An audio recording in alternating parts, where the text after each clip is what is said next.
আসসালামু আলাইকুম সুপ্রিয় দর্শক, আজকে আরেকটি নতুন রেসিপিতে আপনাদের সবাইকে স্বাগতম। আজকে আমি তৈরি করে দেখাবো ইলিশ পোলাও। এই ইলিশ পোলাওটা আমি যেভাবে রান্না করেছি, দেখা যায় অনেকেই এইভাবে রান্না করে না, কিন্তু এই একটি টিপস ফলো করে যদি আপনি ইলিশ পোলাও রান্না করেন, এর স্বাদ বহুগুণে বেড়ে যাবে।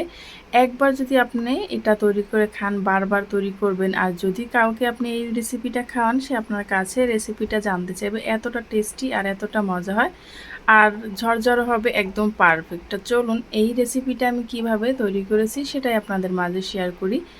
আমার এখানে আমার পরিমাণ মতো আমি ইলিশ মাছটা নিয়ে নিয়েছি, আপনারা আপনাদের পরিমাণ মতো নিয়ে নেবেন। আমি এখানে একটা ছোট সাইজের ইলিশ মাছ নিয়েছি, আপনারা চাইলে বড় ইলিশ মাছ দিয়েও এটা করতে পারেন।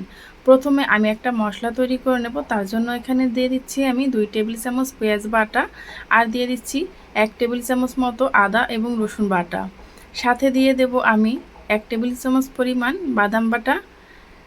এখন আমি এর ভিতর দিয়ে দিচ্ছি জিরা এবং দারচিনি বেটে নিয়েছি, এখানে দিয়েছি আমি 1 চামচের মতো। এখন দিয়ে দিচ্ছি আমি এখানে টক দই আর গুঁড়া দুধ আমি মিক্স করে নিয়েছি, এখানে আমি দিয়ে দিচ্ছি 2 টেবিল চামচ পরিমাণের মতো। এখন এই সবগুলো উপকরণ আমি ভালোভাবে মিক্স করে নেব। দেখতেই পাচ্ছেন আমি কিন্তু এখানে বেশি মশলা ব্যবহার করিনি, অল্প মশলা দিয়ে এটাকে আমি রান্না করে নেব। এখন এই মশলাটাকে আমি মিক্স করে রেখে দিচ্ছি। এখন আমি এখানে নিয়ে নিলাম পোলার চাউলটা। এখন এই পোলার চাউলটাকে আমি ধুয়ে ঝরিয়ে রেখে দেব। আর একটি কড়াইতে আমি কিছু পানি দিয়ে দিলাম, আর সাথে দিয়ে দিলাম 2টা ইলিশ মাছের লেজ। এই লেজ দুটোকে আমি ভালোভাবে একটু সেদ্ধ করে নেব। এই একটা টিপস ফলো করে রান্না করলেই আপনার রান্না হবে সবার চাইতে সেরা। এখন আমি এই লেজ দুটোকে নামিয়ে রেখে একটি কড়াই বসিয়ে দিলাম, আর কড়াইতে দিয়ে দেব পরিমাণ মতো তেল। তেলটাকে দিয়ে আমি মাছটা হালকা একটু ভেজে নেব, যেহেতু এটা ছোট মাছ সেজন্য। তবে যদি মাছটা একটু ভেজে নেওয়া যায় তাহলে কিন্তু ইলিশ মাছের কাঁটাটা একটু কম কম লাগে, খেতে বেশ ভালো লাগে। আপনারা যদি চান ইলিশ মাছটাকে ভেজে নেবেন না, সেক্ষেত্রে নাও ভেজে নিতে পারেন। এই পর্যায়ে এসে মশলাটা দিয়ে দেবেন, তাহলেই হয়ে যাবে। এখন আমি হালকা মাছটাকে একটু ভেজে নিলাম, তারপর আমি যে মশলাটাকে তৈরি করে রেখেছিলাম সেই মশলাটা এর ভিতরে দিয়ে দিচ্ছি। তাহলে রান্নাটা কিন্তু অনেকটাই সহজ হয়ে যাবে। সেজন্য এখন এই মশলাটাকে খুব ভালোভাবে কষিয়ে নিতে হবে, মানে ভেজে নিতে হবে, যতক্ষণ না পর্যন্ত উপরের তেলটা খুব সুন্দরভাবে ভেসে ওঠে। এখন আমি দিয়ে দিচ্ছি স্বাদ মতো লবণ। এখন অনবরত এটাকে নেড়ে চেড়ে মশলাটাকে কষিয়ে নিতে হবে, যাতে করে মশলাটা পুড়ে না যায়। এই পর্যায়ে এসে এখনও যারা লাইক দেননি, প্লিজ একটি লাইক দিয়ে ভিডিওটি কন্টিনিউ করবেন। আমার এই ভিডিওর কোনো অংশ ভালো লেগে থাকলে চ্যানেলটি সাবস্ক্রাইব করে পাশে থাকা বেল আইকনটা ক্লিক করে রাখবেন, যাতে করে এরকম রেসিপি আপলোড করা মাত্রই আপনার কাছে নোটিফিকেশন পৌঁছে যায়। দেখতেই পাচ্ছেন খুব সুন্দরভাবে কিন্তু আমার মশলাটা কষানো হয়ে গেছে। এখন আমি যেই ভেজে রাখা ইলিশ মাছটা ছিল সেটা এর ভিতরে দিয়ে দিচ্ছি। তারপর আমি এটাকে ঢাকনা দিয়ে মিডিয়াম আঁচে রেখে এখন যেই ইলিশ মাছের লেজটা আমি সেদ্ধ করে নিয়েছিলাম সেটাকে আমি ব্লেন্ডারে ব্লেন্ড করে নিয়েছি। তারপর দেখতেই পাচ্ছেন এভাবে করে আমি ছাঁকনি দিয়ে ছেঁকে নিচ্ছি। এখন আমি অল্প অল্প পানি দিয়ে এটাকে খুব সুন্দরভাবে ছেঁকে নেব, যাতে করে কাঁটাগুলো বাইরে চলে আসে এবং মাছের যে একটা পিউরি সেটা যেন নিচে পড়ে যায়। এই একটা টিপস ফলো করে আপনার যদি ইলিশ মাছটা রান্না করেন, তাহলে ইলিশ পোলাওটা হবে সবার চাইতে সেরা। এখন কিন্তু আমার এই মাছটা খুব সুন্দরভাবে রান্না হয়ে গেছে, মানে কষানোটাও খুব সুন্দরভাবে হয়ে গেছে। এখন আমি গ্রেভি সহ মাছটা আমি উঠিয়ে নেব। আপনারা চাইলে কিন্তু ইলিশ মাছের লেজ না দিয়ে মাছ দিয়েও কিন্তু এই পিউরিটা করে নিতে পারেন। এখন আমি অল্প গ্রেভির সাথেই তেলের সাথে আমি এখন পোলাও চালটা ভেজে নেব।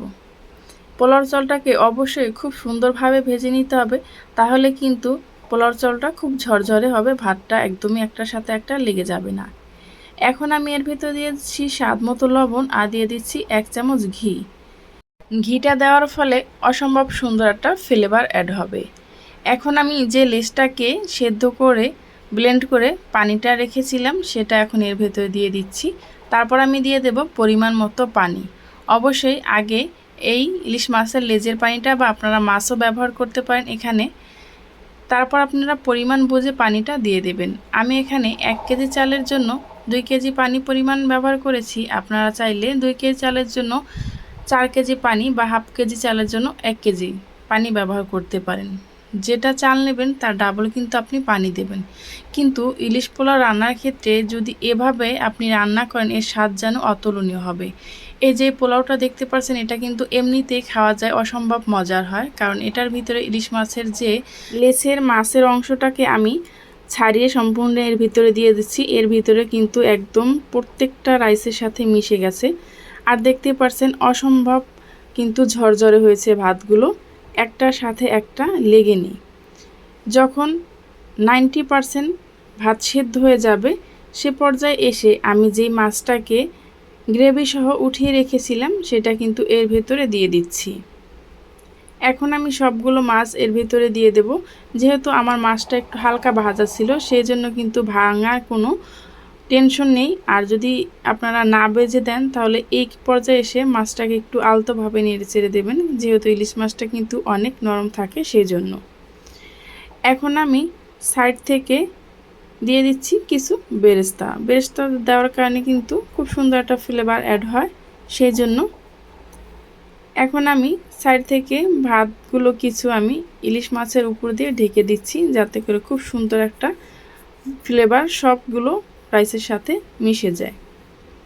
এখন আমি ঢাকনা দিয়ে অপেক্ষা করব 10 থেকে 12 মিনিট। দেখতে পাচ্ছেন আমার কিন্তু ইলিশ পোলাওটা খুব সুন্দরভাবে হয়ে গেছে। আমার এই ইলিশ মাছের রেসিপিটা যদি আপনাদের কাছে ইউনিক মনে হয়, অবশ্যই বাসায় একবার ট্রাই করবেন। আমি কিন্তু এখানে ছোট মাছ দিয়েই তৈরি করেছি, তাতে কিন্তু অসম্ভব মজা হয়েছে খেতে। যদি বড় ইলিশ মাছ কিংবা তেলালা ইলিশ মাছ হয়, তাহলে কিন্তু কথাই নেই। এখন আমি এটাকে পরিবেশন করে নিচ্ছি।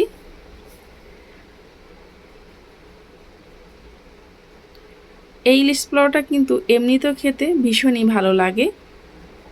বাসায় একবার হলেও ট্রাই করবেন। আর নতুন নতুন আপ্যায়নে যদি এটা আপনি তৈরি করেন, তারা কিন্তু আপনার কাছে রেসিপিটা জানতে চাইবে, কারণ এটার টেস্ট বহু গুণে বেড়ে যায় শুধু মাছের যে অংশগুলো আছে সেটা সিদ্ধ করে দেওয়ার কারণে।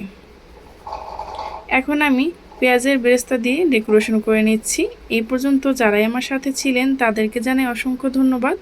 পরবর্তী ভিডিও নিয়ে আসা পর্যন্ত আশা করি সবাই ভালো থাকবেন, সুস্থ থাকবেন। আল্লাহ হাফেজ।